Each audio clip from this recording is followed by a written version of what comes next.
Isang magandang tanghali po muli sa inyong lahat mga kaibigan. Ayan, isusumpo natin ng konti yung ating kasirola kasi malayo yung ating cellphone.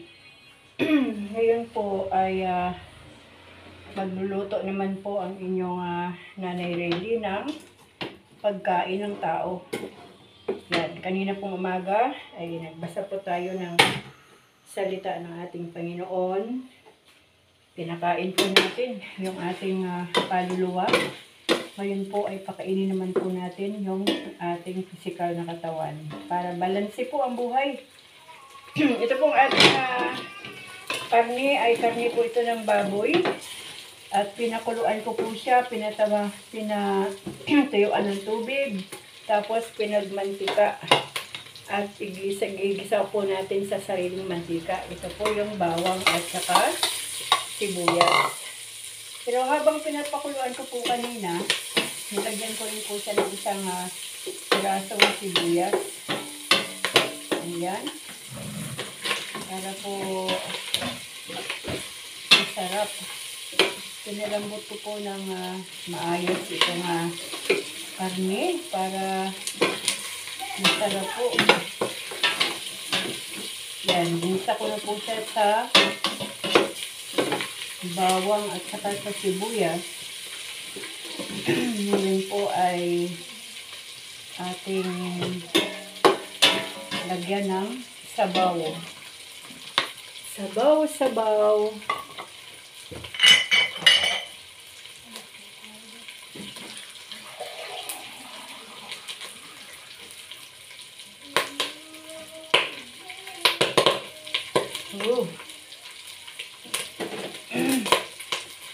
Bigyan po muna natin ng konting sabaw para mahalo natin.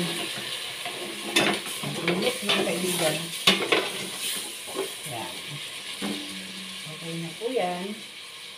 Tapos, dagdagan natin ng konti ang apoy. Ayan na po.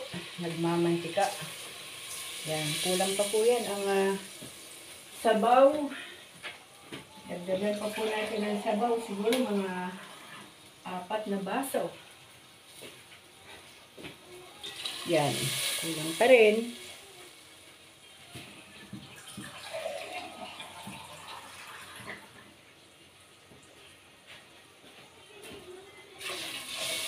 Isa pa.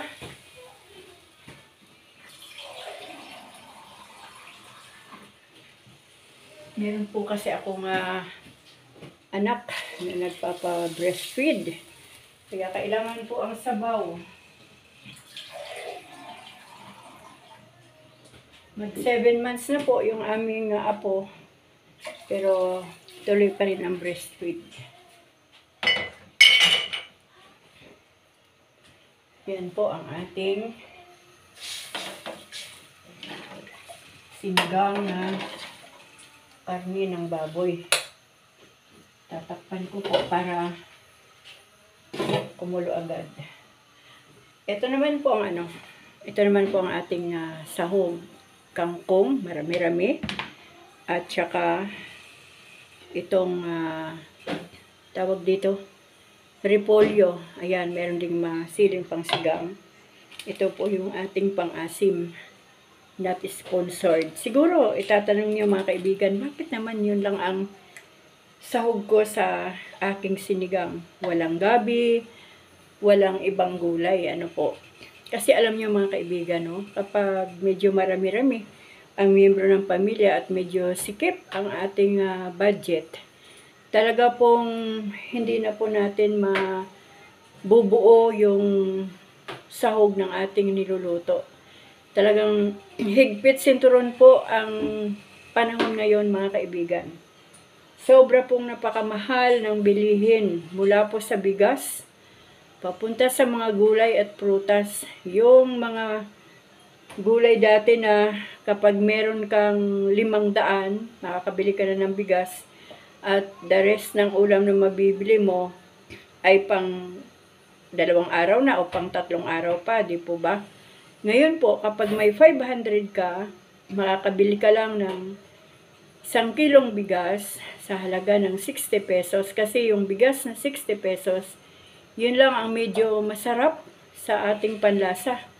Hindi po siya matigas, hindi po siya pino, hindi po siya lata. Kumbaga katamtaman lang. Medyo malagkit ng konti, kaya medyo masarap pa. So, halagang 60, tapos ang kilo po ngayon ng karning baboy ay nasa 300 plus. Kaya talagang ang mabibili mo na lang ay kangkong at 1/4 na repolyo para meron man lang isaling repolyo. Tapos makakabili ka ng pang sigang, pang asim at sibuyas at bawang. Yan na lang po. At ito pong ulam na aking niluluto. Kung may matira man po ngayong tanghali na konti, pwede na pong panghapunan yan, pero hindi na po yun kasya. So, another na naman, magdadagdag ka na naman, o either bumili ka na ng lutong ulam na 2 putahe sa halaga po ng 60 or 50 pesos per putahe. So, yun na naman po. Sa umaga, medyo tipid ng konti kasi kung merong sobrang kanin, pwede nang tawag dito, isangag. At kung may itlog naman, ay pwede nang magprito ng itlog. Pero talagang yung tanghalian at hapunan, lalo na sa tanghalian, dito po sa amin, ay talaga pong ang worth 500 ay pang isang araw lang kung tutuusin. Yan po ang yan po ang katunayan ng buhay dito sa Pilipinas. Kung sumusweldo lang ng, let's say, ang ngayon, 430 yata ang minimum ngayon. Tapos sa isang araw, ang ginagastos mo sa pagkain ay 500. So, abonado ka pa ng 70 pesos. Doon sa 430 na minimum, o kaya i-flat na natin sa 500 na kita per day ng isang tao. Hindi po kasali dyan ang araw ng linggo. Marami pong companies na walang trabaho pag linggo. Tapos mostly po ng mga company ngayon ay wala na ring overtime. Yung gaya ng mga anak ko, wala po silang overtime. So kung 500 a day ang kanilang sweldo, ay abonado pa po ng 70 pesos. Mabuti na nga lang at yung aking manugang ay breastfeeding, hindi po sila bumibili ng tawag dito ng gatas, pero kailangan pong kumain ng maayos dahil merong pinapadidi, di po ba? So saan na naman kukunin yung pangbayad ng bills, gaya ng kuryente, gaya ng pangbayad sa tubig, o yung iba umuupa pa yan. Salamat nga sa Panginoon kasi hindi po kami umuupa ng bahay. So, ang binabayaran lang po namin ay pang kuryente at saka tubig, pagkain, yan. At kahit sino yatang matalinong accountant, aywan ko kung paano napapagkasya. Ang alam ko na lang talaga ay nakakaraos kami araw-araw dahil po sa habag, sa biyaya at tulong ng ating Panginoon. Para bang minamagic na lang yung buhay. Parang ang Diyos na ang bahala. Sa kulang, siya na ang bahala. Kaya, yan mga kaibigan, ang nais ko lang pong ipaalam sa bawat isa na talaga pong sobra na pong masikip ang sitwasyon ng pamumuhay dito sa mundo. Hindi lamang naman po sa Pilipinas, halos buong mundo ay maraming bansa ang nakakaranas na ng ganitong kagipitan. Sabi ko nga, bakit kaya yung mga nagkikita ko sa YouTube, 20 years sa Canada, bakit for good sa Pilipinas? Kasi iba rin pala ang way ng lifestyle sa Canada. Talagang puro trabaho kasi maraming bills na binabayaran. So, wala pong madali, wala pong maganda, walang maayos. Ang nakikita ko lang talaga mga kaibigan, nakakaraos ang tao kapag tayo ay dumidepende sa Panginoon, na ang Diyos lang talaga ang ating pag-asa. Hindi yung ating sariling kakayanan, dahil ang kalakasan natin ay sa Diyos din naman nagmula, at wala po tayong machine para palakasin ang ating pisikal na katawan. Ang pinaka-machine po natin sa ating buhay ngayon ay yung ating pananampalataya sa Diyos. Pananampalataya na hindi tayo bibitaw sa ating Panginoon. Kaya nga, para masuportahan ang ating pananampalataya, para hindi tayo manghina at hindi tayo bumitaw, ay walang iba kundi ang pananampalataya natin sa Panginoon. At ito ay susuportahan natin ng salita ng Diyos. Sabi ko nga kanina, nauna ko nang binasa ang salita ng Diyos, yun ay pagkain ng kaluluwa. At ngayon naman, ang nakikita nyo na aking ginagawa at niluluto ay pagkain naman ng pisikal na katawan. Kailangan balance, mga kaibigan, ang buhay. Pero ang isang bagay lang na nakikita ko, sabi ko nga sa inyo mga kaibigan, kami, ni Lolo Dudong, ay jobless po kami. Wala po kaming kita. Kahit 5, kahit isang pera, wala po kaming kinikita. Ang aming mga anak ay halos kulang pa din sa kanilang mga pamilya ang kanilang kinikita. Pero salamat sa Panginoon, dahil ang Diyos po ay hindi nagpapabaya. Ang Diyos po ang nakakakita ng buhay ng kanyang mga anak. At kung ano yung kulang na hindi kayang i-provide ng tao, ang Diyos naman po ang siyang nagpo-provide. Dahil ang ating Panginoon, ang ating great provider, ang ating Panginoon, ang ating great healer, at sa lahat po ng antas o area ng ating buhay ay ang Diyos na po ang bahala. Yan mga kaibigan, kailangan lang talagang tanggapin natin, harapin ang sitwasyon ng buhay. Huwag po tayong susuko, huwag po tayong makalimot sa Panginoon dahil ang Diyos po ang ating katuwang, ang ating kasama, ang Diyos po ang ating pag-asa, hindi ang kung sino paman sa mundong ito. Tanging Diyos lang ang ating pag-asa. O ayan, nawa po ay may naunawaan po kayo sa aking mga na-share o nasabi. Kaya ko po yan sinasabi sa inyo o binabahagi sa inyo kasi yan din po ang nararanasan namin sa panahon ito. Na tanging Diyos lang ang aming inaasahan at Diyos lang ang aming pag-asa. Yan mga kaibigan. Ilalagay ko na po itong repolyo at medyo kumukulo na po yung ating sinigang. Ayan. Pinakuluan ko po muna ang sinigang hanggang sa lumambot, hanggang sa nagmantika. Kaya po ang ang sabaw ay medyo dilaw-dilaw kasi medyo sunog-sunog po yung pagka-mantika ng baboy. Ayan po. At atin munang takpan at isusunod naman natin ang kangkong. Ilalagay ko na po itong 2 pirasong siling pangsigang para po medyo umangang-anghang po ang sabaw. Po. So, yun mga kaibigan, ang nais ko lang na sabihin sa ating lahat na hindi po madali ang buhay ngayon dito sa ibabaw ng lupa.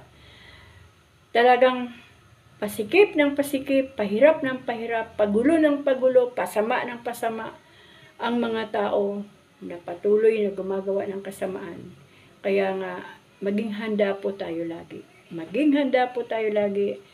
Lagi nating alalahanin ang mga itinuturo ng Panginoon sa atin sa pamagitan ng kanyang salita para lagi tayong handa na talagang ang lahat ng ito, ng mga pangyayari ngayon, ay talagang magaganap dahil yun po ang nakasulat sa banal na aklat at maaga po yan na ipinahayag sa atin ng Diyos. Kaya ang nais ng Diyos sa panahon ito ay maging handa tayo, maging ready tayo kung ano man ang ating kinakaharap na sitwasyon ngayon sa buhay dito sa ating bansa. Alam niyo po,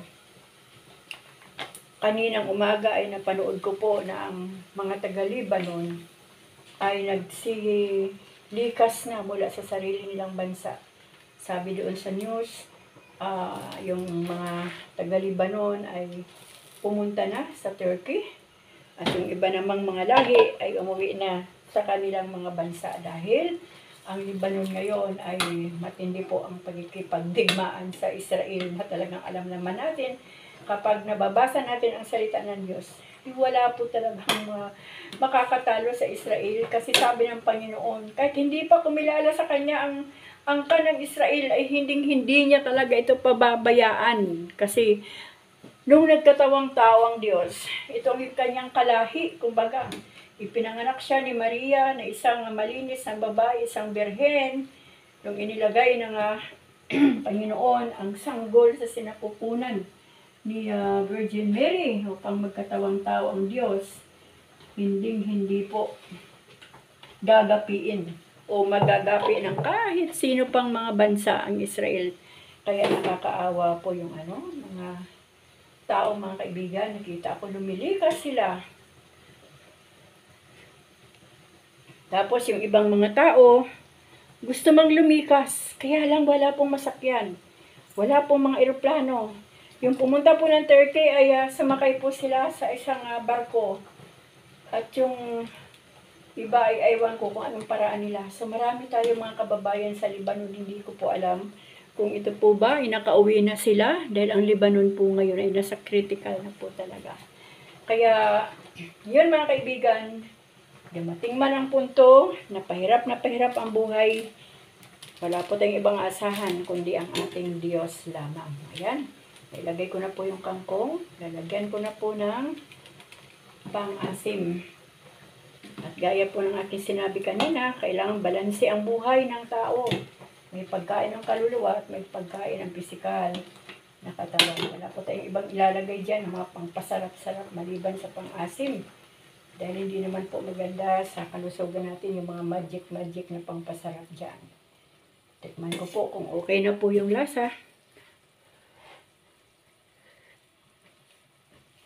Ayan mga kaibigan, kunting asin na lang.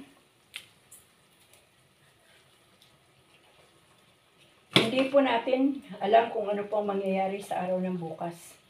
Kaya dapat po, laging handa tayo. Laging handa tayo. Gamitin natin ang ating pananampalataya sa ating Diyos upang hindi po tayo mag-alala, hindi po tayo matatakot, o hindi tayo mabahala sa mga nangyayari sa panahon ngayon.